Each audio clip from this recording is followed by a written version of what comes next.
1심이나 2심의 초기에 조정이 회부되는 경우가 많이 있습니다. 특히 당사자들이 생각하기에는 조정이 될 가능성이 전혀 없어 보이는 사건인데 조정이 회부되는 경우도 종종 있고요. 그런 경우에 의뢰인들은 많은 고민을 하게 되지요. 예를 들어 자기가 이길 것이라 생각했던 피고는 왜 담당 판사님이 조정에 회부했지? 혹시 내가 지게 되는 것은 아닌가? 게다가 1심에서 다 이겨서 2심에서 조정이 회부되었다면 2심 판사는 다르게 보는 것이 아닐까? 너무 걱정이 된다. 이렇게 생각하게 되는 것이지요. 다음에 이 생각이 적절한지 설명드릴게요. 정답은 전혀 아닙니다.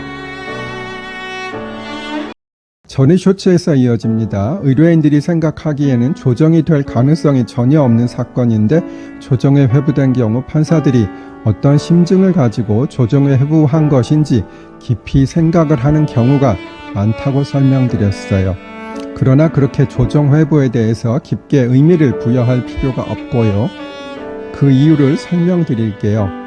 판사들은 1심이든 2심이든 정말로 많은 사건을 가지고 있습니다. 그래서 첫 번째 변론 또는 준비 기일이 지정되려면 시간이 꽤 걸려요. 그리고 기일이 지정되기 전까지는 기록을 자세히 보기가 어려운 것이 현실이에요. 그래서 어차피 기일이 신속히 지정될 수 없고 뭐라도 하는 것이 나으니 그냥 서면 아주 간략히 읽어보고 조정에 회부하는 경우도 많이 있기 때문입니다. 전의 쇼츠에서 이어집니다. 어차피 기일이 지정되려면 멀었는데 그냥 아주 대략, 즉 깊이 있게 기록을 검토하지 못하고 조정에 회부하는 일이 많기 때문에 조정 회부에 대해서 큰 의미를 부여하지 말라고 설명드렸습니다. 조정에 회부하면 판사들은 스스로 이 사건에 대해 뭔가 했기 때문에 기일이 늦어지는 것에 대해서 조금이라도 면피를 할 수 있는 면이 있고요. 그리고 기일 지정 신청이라도 들어왔다면 더더욱 그렇겠지요.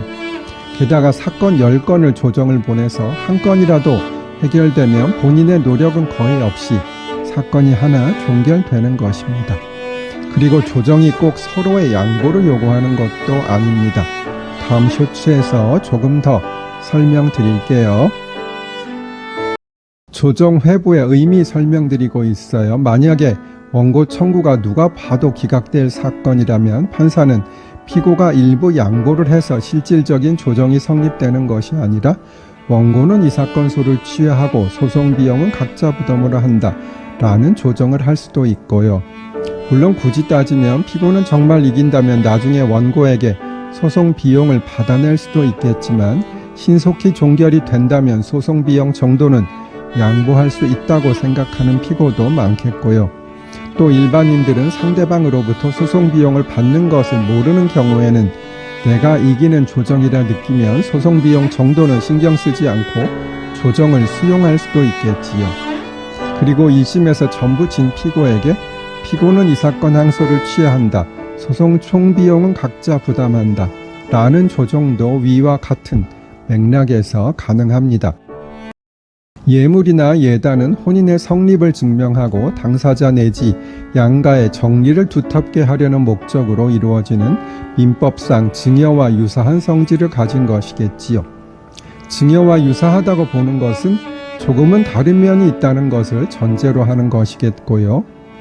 예물이나 예단이 서로의 기대에 미치지 못하는 경우 이를 원인으로 해서 결혼, 아니 혼인이 깨지거나 간신히 봉합해서 혼인은 되었더라도 혼인 생활에서 부부가 난금이 남아있는 경우가 많습니다. 이혼 소송을 하면서도 예단 등과 관련해 상대방에게 비난을 하는 일은 이혼 사건에서 늘상 등장하는 소재이긴 합니다. 그리고 이혼을 하게 되면 내가 준 예물을 돌려달라는 요구를 하는 경우도 흔하지요. 그럼 예물은 언제나 반환을 구할 수 있을까요?